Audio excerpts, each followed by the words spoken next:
Comment dribbler au basket comme en NBA? Je pense que tu as eu le même parcours que moi et je vais le partager avec toi, mon gros. Parce que quand on manque de confiance quand on joue au basket, quand il y a une pression défensive et tu perds le ballon ou tu fais une passe à l'arbitre ou dans les tribunes, Change ton dribble et ça ira beaucoup mieux. ou même quand on attaque et on voit pas qu'il y avait un joueur tout seul depuis le début et qu'on aurait pu lui faire une passe parce qu'on avait attiré un défenseur, alors tu es en train de passer par une étape que j'ai connue. Alors le dribble, il est grand temps de le bosser.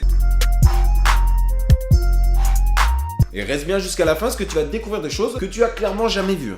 Apprends à dribbler maintenant avec de l'humour et du réel. C'est une perle. Pourquoi? Parce que souvent quand tu dribbles, tu changes de main le plus puissant possible. Tu sais, tu as travaillé les exercices de dribble que tu as vu sur internet, hein, je suis pas dupe. Tu en as vu sur YouTube, tu vois, et tu les fais parce qu'ils sont sur place et tout va bien. Mais gros, quand tu joues au basket, tu t'es rendu compte que tu viens faire un dribble fort et ton ballon il part je ne sais où, t'es dégoûté. Tu dis mais pourtant, j'ai travaillé les vidéos que j'ai vues sur YouTube. C'est pas parce que t'es trop grand, hein, c'est parce que tu sais pas dribbler.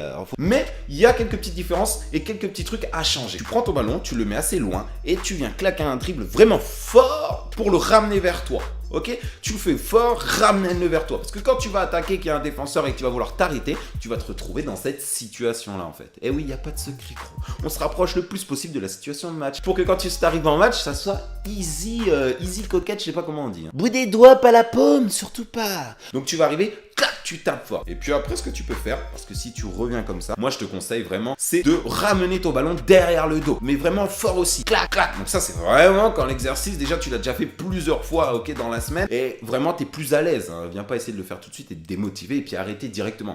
Bah ouais.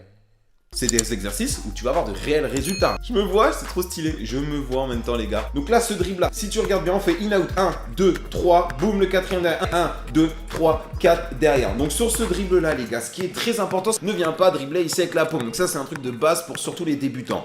Toi qui es expert, d'accord, et que tu vas avoir un dribble vraiment comme en NBA, il faut vraiment utiliser le bout des doigts, avoir une rotation un peu comme du in-out. D'accord? In-out avec ton ballon vers l'intérieur et tu fais 1, 2, 3 dribbles et tu viens le passer derrière toi. Bon, après, je t'avoue, gros, si tu galères derrière toi, bah viens le passer devant toi, ok? Mais l'idéal, c'est quand même le passer derrière toi parce que tu te verras vraiment plus progresser et tu vois moins le ballon en fait, le fait de le passer derrière toi. Donc garde ça en tête. Donc tu alternes main droite, main gauche. Si tu veux vraiment aller plus loin, et moi c'est ce que j'ai utilisé, j'aime bien souvent dans mes exercices exagérer beaucoup. Le dribble. Pour que en match, finalement, je me retrouve vraiment assez à l'aise, d'accord? Donc, ce que tu peux faire, regarde bien là, c'est vraiment aller chercher le in-out vraiment très loin. Tu vois, je vais vraiment jusqu'à ma jambe opposée. Et franchement, tu auras des vrais résultats en faisant ça. Donc, va chercher le plus loin possible, style à exagérer, même ça ressemble pas à grand chose, hein, mais fais-le. Et après, tu passes le ballon derrière toi. Très important cet exercice. Alors, l'autre exercice, là, les gars, on a tendance à dribbler et travailler son dribble, à le faire passer derrière son dos et regarder devant. Alors, tu vas garder juste un truc en tête que oui, tu regardes devant. Mais quand tu vas venir dribbler, tu vas venir d'avancer et dribbler derrière ton dos. Donc, tu vas voir, ça va être très compliqué parce que le ballon il va aller à droite, à gauche, ça va taper tes pieds clairement. Bon, ça c'est relou un peu au début, mais après tu vas voir que tu vas te sentir plus à l'aise à marcher, tu vas devenir plus naturel. Donc vraiment, gros, dribble en marchant. En courant, ça reste compliqué, mais en marchant, dribble derrière ton dos comme ceci, main droite, main gauche. Et c'est très important de le faire et tu verras, tu auras beaucoup de motricité en plus. Pour l'exercice que je vais te donner à présent, ok, si tu regardes bien, moi je l'appelle ça l'essuie-glace. Okay.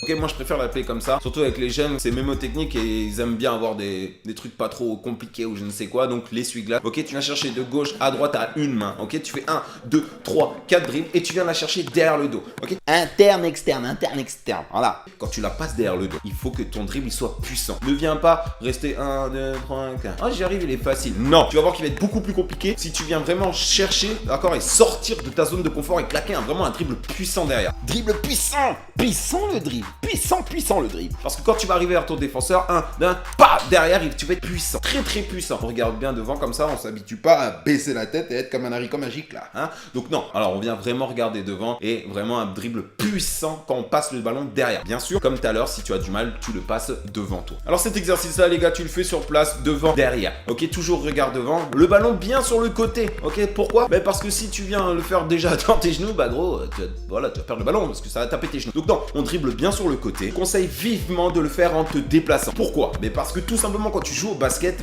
on se déplace. Hein. On n'est pas là comme un haricot. Ouais, je sais dribbler. Ouais, déplace-toi, Johnny. Je vais te faire la passe. D'accord, t'es en déplacement, donc on vient vraiment se déplacer. Et puis pour pas perdre de temps, on fait 1, 2, 3, 4 derrière et boum entre les jambes. 1, 2, 3, 4 derrière, boum entre les jambes. Bon, bien sûr, si tu galères, et ce que je peux comprendre, comment faire pour péter dans l'eau? Et ben tu fais tout simplement, tu arrêtes ton ballon et tu passes sur l'autre main. Voilà, tu t'embêtes pas plus. Hein, mais le plus important, c'est vraiment de faire l'exercice et pas te dire dire, oh, c'est trop difficile. Non. Cet exercice-là, les gars, je te jure, j'ai galéré. Ouais, j'ai galéré parce qu'en fait, je sais pas, la motricité n'allait pas, j'étais pas à l'aise ou d'habitude, je pense que je regardais tout le temps mon ballon et ce qui m'aidait énormément. Et là, en le faisant, le fait de pas regarder mon ballon, en fait, c'est plus compliqué. Donc, tu viens passer derrière le dos, bam, comme tu peux voir là, avec un dribble et tu refais pas un autre dribble. Tu reprends ton ballon et tu le remets derrière. Un dribble, bam, à chaque fois. Si vraiment tu arrives déjà sans regarder, c'est très bien. Maintenant, après, tu verras que suivant les semaines, d'accord, qui vont arriver, et tu pourras fermer les yeux. Même 3 jours après, je pense que tu peux déjà fermer les yeux si tu fais tous les jours. Donc là, tu fermes les yeux, ok, et tu viens faire le même exercice. Alors, bien sûr, fais gaffe, fouté, ne viens pas te prendre un poteau et te dire c'est à cause de delta. Hein. Non, ça, je me dédouanement du, je sais pas comment on dit, mais voilà, cet exercice, il est au top. Tu vas avoir une motricité de basketteur, gros, ça va être affolant,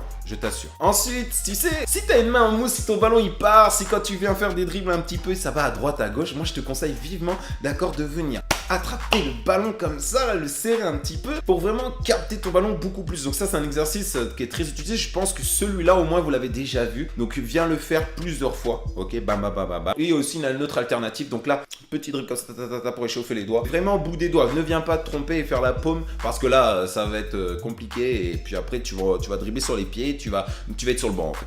En gros, je veux pas te cacher, tu vas être sur le banc. Et souvent, c'est l'exercice, tu penses, le plus ridicule qui t'apporte le beaucoup plus. Vraiment beaucoup plus. Alors, il ne faut pas négliger tout ça. Comment travailler son dribble finalement quand on est tout seul et qu'on n'a pas d'opposition finalement? Alors, ça devient compliqué parce que quand tu vas avoir une opposition et que tu vas prendre ton épaule contre ton défenseur, il y a une perte de balle parce que tu dois regarder loin devant. Ton ballon, il est derrière et tu dois tout simplement gérer avec ton défenseur. Donc là, c'est très compliqué, mais il y a un exercice qui est fait pour toi. Et cet exercice, tu as juste à te mettre contre un mur, un poteau, je ne sais quoi. Ok, fais attention quand même à un truc où c'est en sécurité. Tu te mets contre ça, d'accord? Tu te mets en position comme si tu es attaqué pour être le plus possible en situation de match. On n'oublie pas ça, hein, c'est très important. Et puis comme ça, tu viens dribbler loin. Loin du corps, c'est très important parce que plus tu dribbles loin du corps, plus quand tu vas te retrouver en match, plus tu vas être à l'aise, ok? Tu vas savoir où est ton ballon, ok? Qui va te prendre le ballon maintenant, José?